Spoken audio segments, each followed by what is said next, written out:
কে ওকে কানে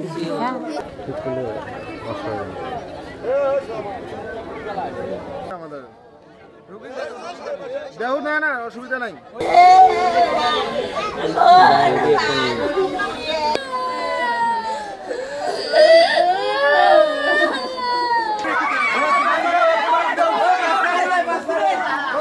বাবা হ্যাঁ দেবে ও মা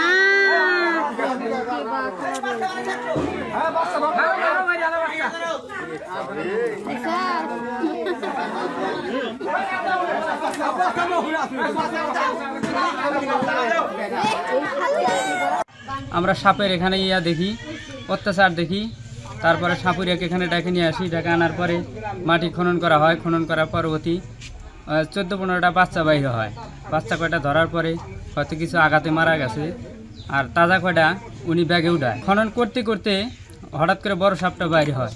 বাইর হওয়ার পরে উনি সাপটা অনেক কিছু পানি পড়া, বালু ছিটা, এগুলো সব কিছু পরামর্শ করে এবং দেওয়ার পরে উনি বলে যে সাপটার মানে ইয়া বেশি ভালো না। কে ওকে কানে ও মা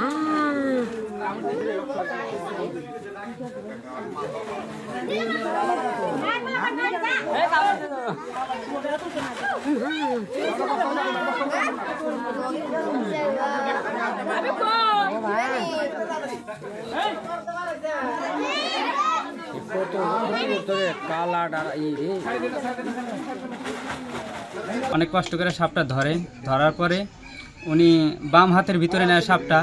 নেওয়ার পরেই উনি বস্তায় মানে উড়ানের কালেই পূর্বেই উনি সাপটা বস্তায় এক হাতে নিবার নইছে, এদিকে বস্তার জন্য হাত বাড়াইছে, আর এদিকে সাপটা ওনার হাতে সবল মারে। সবল মারার সাথে সাথেই আমরা কিন্তু ইতিমধ্যে ওনাকে 2টা বান দিই হাতের মধ্যে। 2টা বান দেওয়ার পরে উনি তৃতীয় বানটা, যেটা উপরে যে বানটা ছিল, এই বানটা উনি খুলে দিল। তা আমি বললাম, চাচা বানটা খুললেন, আপনার সমস্যা হবে না? কয় না, আমার কোনো সমস্যা হবে না, দেখি আমার কাছে ওষুধ আছে। পরে ওনার এক বাম পকেটে 2টা পকেট ছিল, ওনার সাপুরের 2টা পকেট ছিল। বাম পকেটে একটা সাপের বাচ্চা ছিল, আর ডান পকেটে একটা গাছ ছিল। গাছটা বললো, বাবা এই পকেটে আমার একটা গাছ আছে, গাছটা বাইর করো। গাছটা বাইর করে ওই গাছটা সহকারে কিছু গুলমরিচ সহকারে ওনাকে বাইটা দেওয়া হয়। বাইটা দেওয়ার পরে উনি খায়। খাওয়ার পরবর্তী উনি একবার খায়, তারপরে দ্বিতীয়বার আবার একটা গাছ বের করে দেওয়া হয়। উনি দ্বিতীয়বার খাওয়ার পরে উনি নিজেই বলল যে যদি এই গাছটা খাওয়ার পরে যদি আমার ভালো না হয় বা আমি যদি সুস্থ না হই, তাহলে মনে হয় আমি আর বাঁচবো না।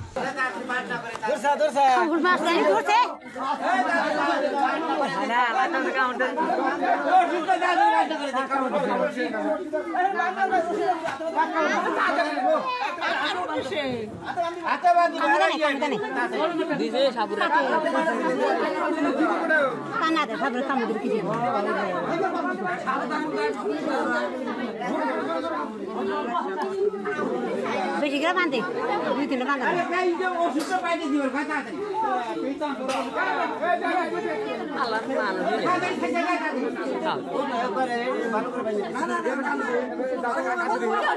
পাড়া প্রতিবেশীদের কাছে শুনলাম যে গাবতলায় যে কবিরাজ আছে, উনি সাপ ধরতে পারেন। ওনাকে খবর দিই, উনি আসে। আসার পরে আমাদেরকে মানে এই জায়গায় ঘোরার কথা বলে আমরা তখন ঘুরতে শুরু করি। তারপর সাপের বাচ্চা বাইর হয়, উনি সাপের বাচ্চাগুলো ধরে ওনার ব্যাগে নেয়। যেগুলা হয়তো মারা যায়, পোক টোক লাগে ওগুলা ফেলে দেয়।